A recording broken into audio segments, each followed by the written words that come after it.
আমরা আইনের শাসন প্রতিষ্ঠার জন্য রাষ্ট্রের কাঠামোগত গণতান্ত্রিক সংস্কারের প্রতিশ্রুতি দিয়েছি। ৩১ দফাতে আমাদের প্রথম দফাই ছিল যে আমরা রাষ্ট্র কাঠামোর গণতান্ত্রিক সংস্কার চাই এবং রাষ্ট্র কাঠামোর গণতান্ত্রিক মেরামতের মধ্য দিয়ে আমরা এই দেশে একটি জনপ্রত্যাশিত শাসন ব্যবস্থা এবং আইনের শাসন প্রতিষ্ঠা করব, যার উদ্দেশ্যে আমরা ৩১ দফার প্রথমেই লিখেছি আমরা সাংবিধানিক সংস্কার কমিশন করব এবং অন্যান্য বিষয়ে সকল বিষয়ে আমরা সংস্কার কমিশন করে তাদের মতামতের ভিত্তিতে প্রয়োজন মতো সাংবিধানিক সংশোধন এবং আইনি সংস্কার সাধন করব। তা আইনি সংস্কার সাধন করার জন্য ইন্টারিম গভর্নমেন্টের সময় প্রায় ১৩৩টি অধ্যাদেশ জারি করা হয়। আরও অনেক অধ্যাদেশ জারি করার প্রয়োজন ছিল, তারা হয়তো সময় পায়নি। সেই অধ্যাদেশগুলোর মধ্যে অল্প কিছু সংখ্যক অধ্যাদেশ বাদে বাকি সবগুলো আমরা আইনে পরিণত করেছি এবং সেই আইনগুলোর মধ্যেও আরও সংশোধন দরকার, ভবিষ্যতেও দরকার হবে, সেটা করা হবে। কথা হচ্ছে এই আইনি সংস্কারগুলোর জন্য অধ্যাদেশ এবং আইন প্রণয়নই যথেষ্ট, বাট রাষ্ট্রের সংস্কারের জন্য, রাষ্ট্রীয় কাঠামো সংস্কারের জন্য সাংবিধানিক সংশোধনী প্রয়োজন। এখন যারা বিভিন্ন জেলা পর্যায়ে বক্তৃতা বিবৃতি দিচ্ছে, বিরোধী দলীয় নেতা এবং অন্যান্য নেতা যারা তাদের কর্মসূচি হিসাবে এই জুলাই আগস্ট মাসে বিভিন্ন কর্মসূচি প্রণয়ন করে বক্তব্য দিচ্ছে, তার মধ্যে কিছু কিছু বক্তব্য আমাদের জবাব দেওয়া প্রয়োজন। যেমন এই সরকারকে ব্যর্থ করে দেয়া হবে বিভিন্ন প্রসঙ্গে যারা বলছে, কেন বলছে? গণরায় যদি বাস্তবায়িত না হয় তাহলে এই সরকারকে বিদায় করা হবে, এই সরকার চাতুরি করছে, জনগণের সাথে চালাকি করছে, বিভিন্ন রকমের বক্তব্য দিচ্ছে। আমি তার প্রেক্ষিতে কিছু কথা বলতে চাই। এই সাংবিধানিক সংশোধনী ছাড়া অন্য কোনো প্রক্রিয়ায় কি রাষ্ট্র কাঠামো সংস্কার করা সম্ভব? জবাব হচ্ছে না। সংবিধান সংশোধনী কমিটিতে তো বিরোধী দল আসতে চায়নি, তারা ওয়াক আউট করেছে। আমরা বলেছিলাম আপনাদের যা যা বক্তব্য আছে, যা যা সংশোধনী আপনাদের মতামত আছে এখানে এসে দেবেন, আমরা সমঝোতার ভিত্তিতে রাষ্ট্রের জন্য যেটা কল্যাণকর সেটা আমরা গ্রহণ করব এবং আলাপ আলোচনার মাধ্যমে সমঝোতার ভিত্তিতে যদি একটা সংশোধনী গ্রহণ করা যায় সেটা দিয়ে আমরা বহু বছর এই রাষ্ট্রকে এগিয়ে নিয়ে যেতে পারবো। তারপরে হয়তো আবার সংশোধনের প্রয়োজন হবে, কারণ পৃথিবীর ইতিহাসে সর্বকালহর কোনো নীতি প্রণয়ন করা একটি মাত্র পার্লামেন্টের কাজ নয়। পার্লামেন্ট আরও হবে, সামনের দিনে আরও পার্লামেন্ট হবে, 5 বছর পরে আবার পার্লামেন্ট হবে। সে সমস্ত পার্লামেন্টের ভবিষ্যৎ কার্যপ্রণালী বা চাহিদা এখনই নির্ধারণ করে দেয়া যায় না। ফিউচার পার্লামেন্টারিয়ানদের রাইট কখনো অতীতের কোনো পার্লামেন্ট নির্ধারণ করে দিতে পারে না, যেটা ফেসিবাদী শেখ হাসিনার সময়ে সংবিধানের 7 ক এবং খ দ্বারা যুক্ত করে তিনি বলেছিলেন যে সংবিধানের প্রায় 1/3 অপরিবর্তনীয় থাকবে, সেটা অসাংবিধানিক এবং সেটা হাইকোর্ট অসাংবিধানিক ডিক্লেয়ার করেছে। ইতিমধ্যে আরও অনেক ধারা তারা করেছে, যেমন গণভোটের বিধান বাতিল করেছিল। তা এখন আমি কয়দিন আগে দেখলাম একজন বিরোধী দলীয় নেতা, উনি আইনজীবীও, নাম নেব না, তিনি বলেছেন আদালতের রায়ের মাধ্যমে গণভোট ফিরে এসছে। কিন্তু এই গণভোট হচ্ছে সেই গণভোট যেটা ফিরে এসছে, সেটা হাইকোর্টের রায়ের মধ্যে ছিল, অ্যাপিলেট ডিভিশনে সেটা আবার কনফার্ম করেছে। সেটা হচ্ছে আর্টিকেল 142 গণভোট। সেটা কি? সেটা হচ্ছে যখন সংবিধান সংশোধন হবে, সেই সংশোধনীতে যদি প্রস্তাবনা আর্টিকেল 8, 48, 56 এবং 142 এগুলোতে কোনো পরিবর্তন আসবে, তখন রাষ্ট্রপতিকে একটা গণভোট আহ্বান করতে হবে, যেহেতু সেটা অনেকটা মৌলিক পরিবর্তনের মতো, যে ধারাগুলো পরিবর্তন হলে জনগণের কাছে আবার যেতে হবে। সেটা সেই গণভোট। আমরা যদি ভবিষ্যতে সাংবিধানিক সংশোধনী নেই, সেইখানে এই আর্টিকেলগুলো যদি আসে পরিবর্তন, তখন আমাদেরকে 142 অনুসারে আরেকটা রেফারেন্ডাম করতে হবে, গণভোট করতে হবে। সেটা হচ্ছে সেই গণভোট। তারা এখন যে গণভোটের কথা বলছে সেটা গত গণভোট, কিছুদিন আগে যে গণভোটটা পার্লামেন্ট নির্বাচনের সাথে একসাথে হয়েছে, সেই গণভোট। সেই গণভোট তো সাংবিধানিক গণভোট নয়, সেই গণভোট হয়েছে একটা আদেশের ভিত্তিতে। সেই আদেশটা বৈধ নয়, সেই আদেশটা করেছে রাষ্ট্রপতি, যার কোনো ইখতিয়ার ছিল না। সেই আদেশটা হয়েছে কোনো রাজনৈতিক সমঝোতা ছাড়া। যেটার বিষয়ে কোনো আলাপ আলোচনা হয়নি ঐকমত্য কমিশনে। হঠাৎ করে জুলাই জাতীয় সনদ বাস্তবায়নের জন্য যখন আইনি ভিত্তির দাবি উঠল, তখন আমি প্রস্তাব করেছিলাম ঐকমত্য কমিশনে, ঠিক আছে আমরা জনগণের কাছে যাই, আমরা যে জুলাই জাতীয় সনদ তখন স্বাক্ষর হয়নি, যদি স্বাক্ষর করি সেই স্বাক্ষরিত জুলাই জাতীয় সনদের পক্ষে সার্বভৌম জনগণ আছে কি নাই সেই প্রশ্নে আমরা একটা গণভোট দিই এবং সেটা আইনি বৈধতা পাবে, যদিও সেটা তখন আইন নয়, আইনি বৈধতা পাবে গণভোটের পরে, সেটা ভিত্তি রচনা হবে। তা আমরা সেই গণভোটের কথা বলছি, কিন্তু সেই গণভোটটা দেওয়ার জন্য একটা অধ্যাদেশ জারি করতে হলো। গণভোট অধ্যাদেশ ঠিক আছে, গণভোট হবে, কিন্তু কিসের উপরে হবে সেইটা একটা ছল ছাতুরের মধ্য দিয়ে তারা একটা অবৈধ আদেশ প্রণয়ন করে নিল যে এখানে 4টা প্রশ্ন থাকবে, তার মধ্যে একটা মাত্র জবাব দিতে হবে হ্যাঁ অথবা না। 4টা প্রশ্নের মধ্যে আলাদাভাবে হ্যাঁ অথবা না দেওয়ার কোনো বিধান রাখা হলো না। সেই গণভোটের আদেশটা কেন জারি করতে হলো? যেই আদেশের মধ্যে বলা হলো জুলাই জাতীয় সনদ সংবিধান সংস্কার বাস্তবায়ন আদেশ 2025, সম্ভবত 13ই নভেম্বর 2025 সে আদেশটা দেয়া হলো। কিন্তু এইরকম কোনো আদেশ জারি করতে পারেন না। আমরা সমঝোতার ভিত্তিতে গণভোটের অধ্যাদেশ জারি করার পরে গণভোট হতো, এবং গণভোটটা যখন দেয়া হবে গণভোটের প্রশ্নটা কি হতো সেটা আমাদের রাজনৈতিক সমঝোতা হয়েছে যে জুলাই জাতীয় সনদের ওপরে জনগণ হ্যাঁ অথবা না বলুন। এই জুলাই জাতীয় সনদ যেটা প্রণীত হয়েছে, সমঝোতা হয়েছে, ঐতিহাসিকভাবে সংসদের দক্ষিণ প্লাজায় স্বাক্ষরিত হয়েছে, সেটার পক্ষে জনগণ আছে কি নাই। এখন জুলাই জাতীয় সনদে তো অনেকগুলো দফা আছে, সমস্ত দফাগুলো তো জনগণ পত্রিকার মাধ্যমে পড়েছে, ওয়েবসাইটের মধ্যে পড়েছে, তারা জানে। এখন 80-84টা প্রশ্নের জন্য তো হ্যাঁ অথবা না বলার দরকার নাই। এই যে রাজনৈতিক সমঝোতার দলিল হিসেবে যে জুলাই জাতীয় সনদ 2025 স্বাক্ষরিত হয়েছে, তার পক্ষে জনগণ আছে কিনা একটা মাত্র কোশ্চেন হতো। তার মধ্যে সাংবিধানিক সংস্কারের বিষয় ছিল, আইনি সংস্কারের বিষয় ছিল, এবং অন্যান্য বিধি বিধান যেগুলো পরিবর্তন করতে হবে সেটা বিষয় ছিল। আমরা এটাও সমঝোতায় উপনীত হয়েছিলাম যে সংবিধান সংশোধনের প্রশ্নটা বাদে, অংশটা বাদে, বাকি যে অংশটা আছে সেটা ইন্টারিম গভর্নমেন্ট তখনই বাস্তবায়ন করতে পারে, করেছে অনেকগুলা অধ্যাদেশ জারির মধ্য দিয়ে। পরের পার্লামেন্টে সেই অধ্যাদেশগুলো আইনে পরিণত করার একটা বিষয় থাকবে, সেটা ভবিষ্যৎ পার্লামেন্ট দেখবে, তারা আইনে পরিণত করবে। আমরা অনেকগুলো আইনে পরিণত করেছি, কয়েকটা বিল অধ্যাদেশ আমরা আইনে পরিণত করতে পারিনি, যেগুলো আরও স্টাডির দরকার আছে এবং এখনও আমরা করছি, সেগুলো আমরা পরে পার্লামেন্টে নিয়ে আসব। যেহেতু অধ্যাদেশগুলো 30 দিনের ভিতরে, পার্লামেন্ট বসার 30 দিনের ভিতরে পাশ করার বিষয় ছিল, সেগুলো তখন সবগুলো করা যায়নি। কিন্তু আমাদের প্রতিশ্রুতি ছিল যে এটা আমরা আরও আলাপ আলোচনা করব, স্টেক হোল্ডারদের সাথে আমরা আলোচনা করে সেই বিষয়গুলো আরও সমৃদ্ধ আইনে পরিণত করব। কেন আমরা এই জন্যই এগুলো বললাম? কিছু কিছু অধ্যাদেশ দেখেছি যে কিছু কিছু ব্যক্তির শুধু কর্মসংস্থানের জন্য কমিশন করা হয়েছে, যে তাদেরকে এখানে বসানো হবে, সেজন্য একটা কমিশন করা হলো। আমি অধ্যাদেশগুলোর নাম নিচ্ছি না। পরে দেখা গেল শুধুমাত্র কমিশন, কোনো কর্ম নাই। আমি গুম হয়ে গেলাম, আমাকে গুম করা হলো, আমার পরিবার কার কাছে যাবে মামলা করতে, প্রতিকার পেতে? সেগুলো স্পেসিফিক কোনো বলা নাই। এখন আইসিটি কোর্টে গুমের বিরুদ্ধে মামলা করা যায়। যারা ভিকটিম, প্রফেসর সাহেব ঘুমাচ্ছে, যারা ভিকটিম না, গুম আমারও পায় মাঝে মধ্যে, বাধ্য হয়ে চুপ করে রাখে। যারা ভিকটিম তারা তো প্রতিকারের জন্য কোর্টে যেতে হবে। আমি কমিশনে গেলাম, শুনানি দিলাম, তদন্ত হলো, সবকিছু হলো, কমিশন আমার পক্ষে মামলা করবে, কোথায় করবে, মানবাধিকার কমিশনে করবে কিনা, কোর্টে করবে কিনা, 1-1.5 বছর বিলম্বিত হলো, তাহলে ইনজাস্টিস হয়ে যাবে। গুমের বিভিন্ন রকমের ডেফিনিশন বিভিন্নভাবে করতে হবে। যেমন একটা হচ্ছে সিস্টেমেটিক ভাবে রাষ্ট্রীয় যন্ত্রের মাধ্যমে যাদেরকে গুম করা হলো সেটার বিচার হচ্ছে আইসিটি কোর্টে, সেই আইনটি সেইভাবে সংশোধন করা হয়েছে। কিন্তু কারো গুমের শিকার হয়েছে, ফেরত এসছে, পেয়েছে, কেউ গুমের হুমকি পেয়েছে, কাউকে গুম করে তাকে অপদস্থ করা হলো, বিভিন্ন রকমের সাজা বিভিন্ন ডেফিনিশন অনুসারে করতে হবে। আইনের ধারা তো একটাতে হয় না। কেউ মার্ডার হলে 302 হয়, অ্যাটেম্প টু মার্ডার হলে 307 হয়, বা কাপেবল হোমিসাইড হলে অন্য সেকশন হয়, বিভিন্ন ধারার সেকশন হয়, সব তো মার্ডার হয় না।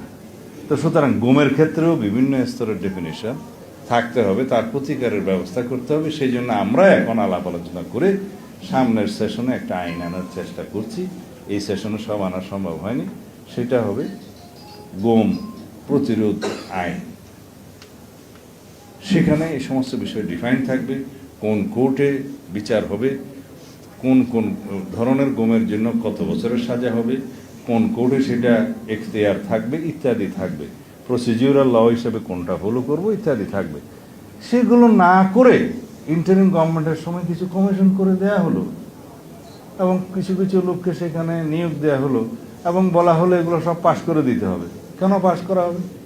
জনগণের যদি কোনো উপকারই না হয়, যারা ভিকটিম হয়েছে, গুমের শিকার হয়েছে, তাদের যদি কোনো প্রতিকার পাওয়ার জায়গায় না থাকে, শুধু শুধু আমি কমিশন করে কি করব? এই বক্তব্যগুলো আমাদের ছিল, সমালোচনা অনেক হয়েছে। বলেছে দুর্নীতি দমন কমিশন এবং মানবাধিকার কমিশনে এই আইনগুলো যথাযথভাবে যোগ্যোপযোগী করা হবে। হ্যাঁ, করা হবে। সেজন্য তো সময় প্রয়োজন এবং সমস্ত স্টেক হোল্ডারদের সাথে সেটা আলোচনা করতে হবে। স্ট্যান্ডার্ডটা যেন আন্তর্জাতিক মানের হয়, বাট আমাদের দেশের কালচারের সাথে যেন মিল থাকে, সেটা দেখতে হবে।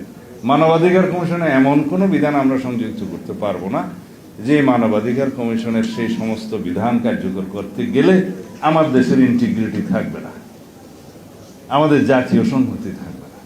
সুতরাং সেটা আমাদের দেশের প্রেক্ষিতে করতে হবে। এমন কোনো বিধান আমরা ওখানে করতে পারবো না যাতে LGBTQ আমাদের সমাজ গ্রহণ করে না। সুতরাং সেটার প্রেক্ষিতে যদি মানবাধিকার কমিশনের ইন্টারন্যাশনাল স্ট্যান্ডার্ড অনুসারে আমরা আইন করতে যাই, তাহলে আমাদের সমাজে বিরূপ প্রতিক্রিয়া হবে।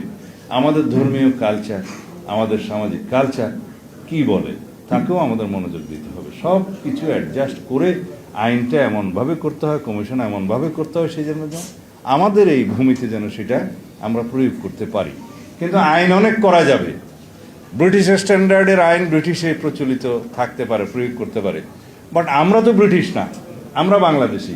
আমাদের কালচার আলাদা, আমাদের ধর্মীয় রীতিনীতি আলাদা। আমাদের সোশ্যাল হারমোনি বজায় রাখতে গেলে আমাদের এখানে যাতে আইনগুলো প্রয়োগ করা যায় সেই স্ট্যান্ডার্ডে করতে হবে। কিন্তু আমাদের কিছু ভদ্রলোক, সে তো শুভ্র খেসের অনেক বুদ্ধিজীবী, বিদেশ থেকে এসে তাদের সেই আইডিয়া মতো এখানে আইন করতে চাইলেন। সেটা আমাদের ভূমির উপযুক্ত কিনা সেটা কেউ চিন্তা করলেন না। আমরা এগুলো সমালোচনা করেছি। সেই জন্য আমরা যেহেতু জনগণের নির্বাচিত সরকার, জনগণের কাছে দায়বদ্ধ, জনগণের সাথে কথা বলে এবং স্টেক হোল্ডারদের সাথে কথা বলে আমরা এই দেশের উপযোগী এবং এই দেশে প্রয়োগযোগ্য, এই দেশের সাথে জাস্ট হয় সেরকম আমরা আইনগুলো প্রণয়ন করব।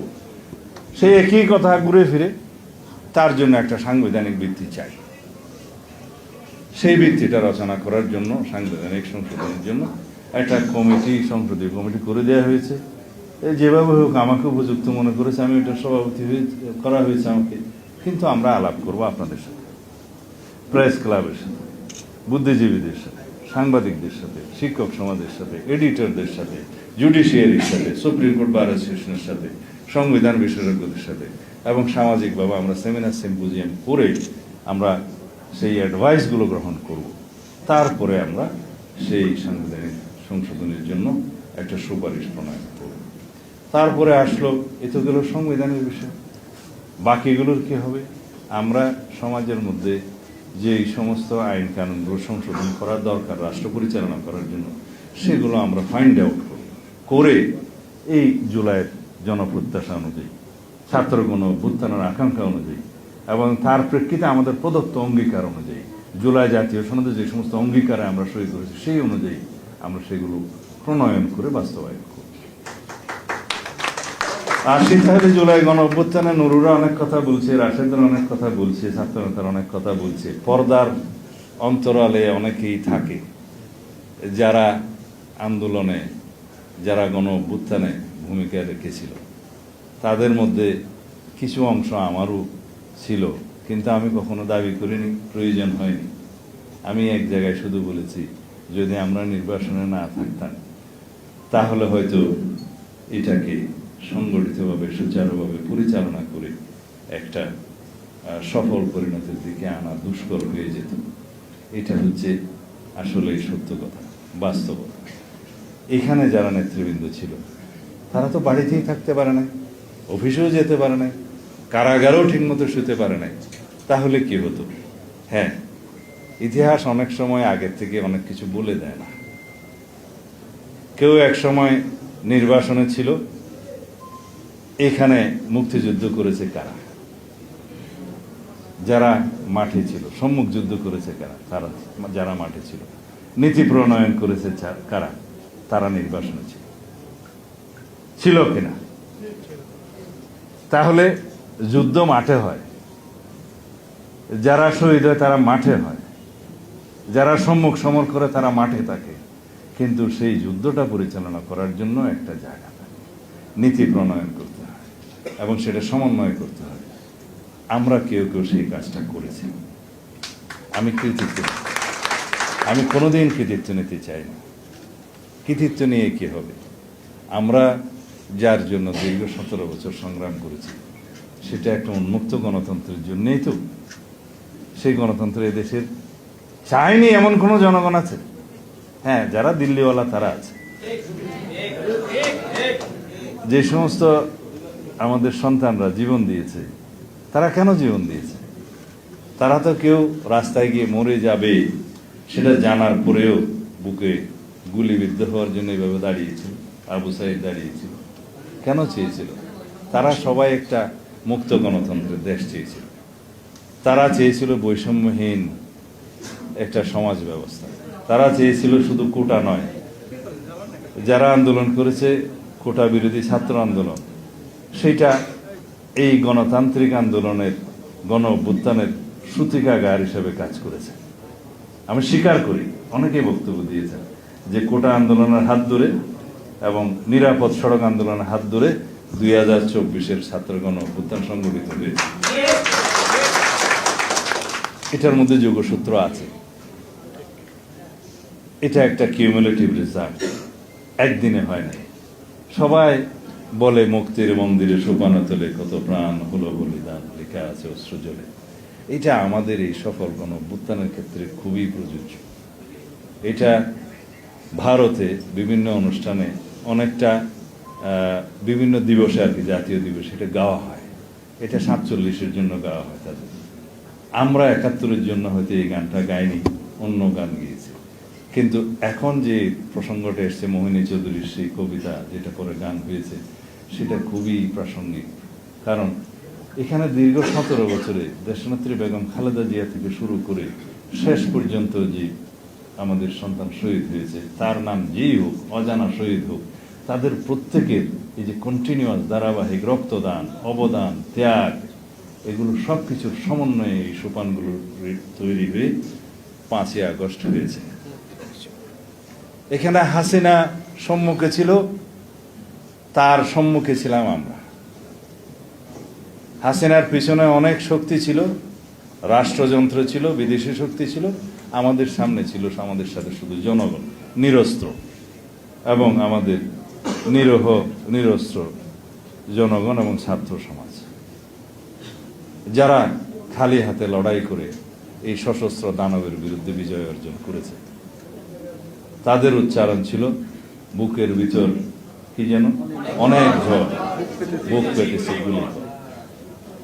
আমি যেদিন দেখলাম আবু সাইদ শহীদ হয়েছে, সেদিন কনফার্ম হয়েছে এই জনগণের মুক্তি হবে, এই দেশের মুক্তি হবে। যে দেশের ছাত্ররা বুকে গুলি নিতে পারে দেশের জনগণের মুক্তির জন্য রাজপথে, সেই দেশের জনগণ অবশ্যই মুক্তি পাবে। সেটা আমার তখন বদ্ধমূল ধারণা হয়েছিল। আমি আমাদের অনেক সিনিয়র নেতাদের সাথে কথা বলেছি, যারা আজকে যিনি স্পিকার, মেজর অবসরপ্রাপ্ত বীর বিক্রম হাফিজ উদ্দিন আহমেদ, তার সাথে আমার কথা হয়েছিল, হাফিজ ভাই আপনার অনুভূতি কি? বলে আমি মুক্তিযুদ্ধ করেছি, সংগ্রাম যুদ্ধ করেছি, আমার সাথে অনেক সহযোদ্ধা ছিল, 5-10 হাত দূরত্বে গুলিতে, বোমায়, গ্রেনেডে মৃত্যুবরণ করেছে, শহীদ হয়েছে। আর শহীদ রাষ্ট্রপতি জিয়া রহমানের সাথে প্রত্যক্ষভাবে সেই ফ্রন্টে তিনি ছিলেন।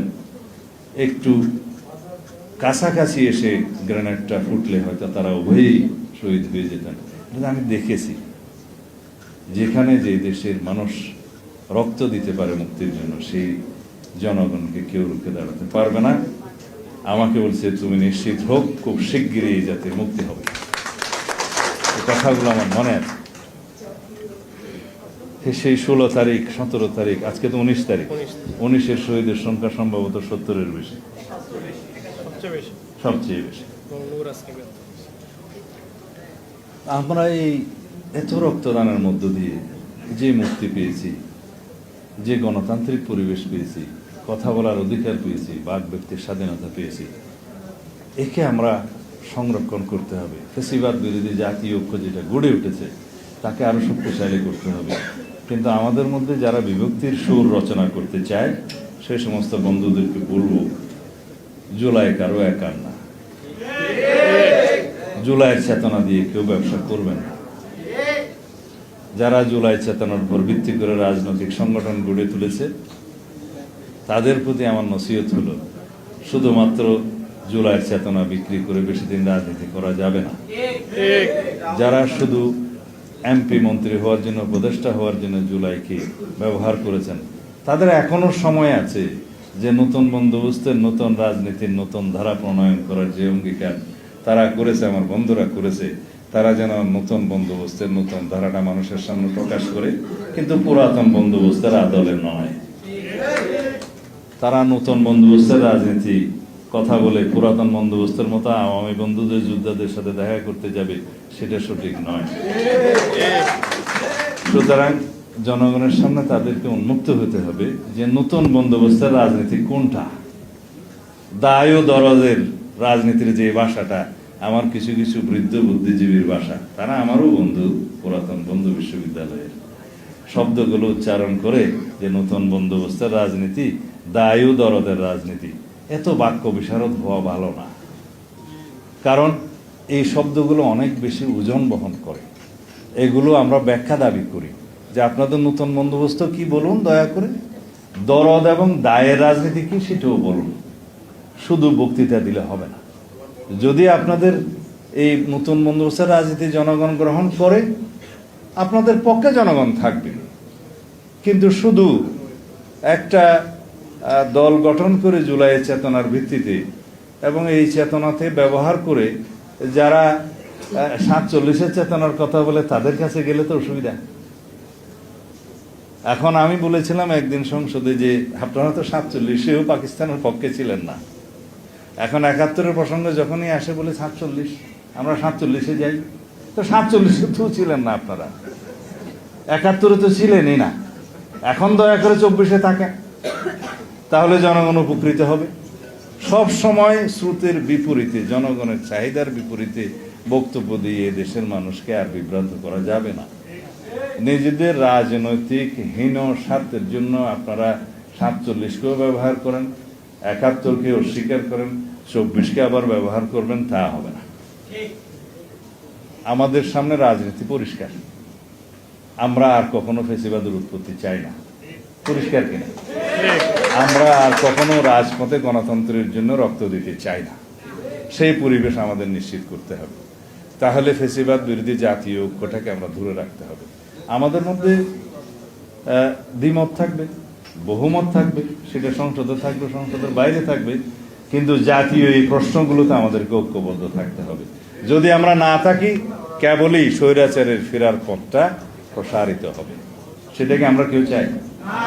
যদি না চাই যে স্বৈরাচারের পুনরুত্থান, স্বৈরাচারের পুনরুৎপাদন বা ফ্যাসিবাদের উৎপত্তি বা উৎপাদ, কোনো কিছুই যদি আমরা না চাই, তাহলে আমরা এই সংসদীয় রাজনীতিটাকে শক্তিশালী করি এবং গণতান্ত্রিক রাজনীতিটাকে শক্তিশালী করি, জাতীয় ঐক্যটাকে আমরা আরও শক্তিশালী করি এবং নিজেদের হীন রাজনৈতিক উদ্দেশ্য চরিতার্থ করার জন্য আমরা জাতির মধ্যে বিভক্তিমূলক কোনো বক্তব্য যাতে না দেই, যার ফল কেবল ফ্যাসিবাদই পাবে, আর কেউ পাবে না।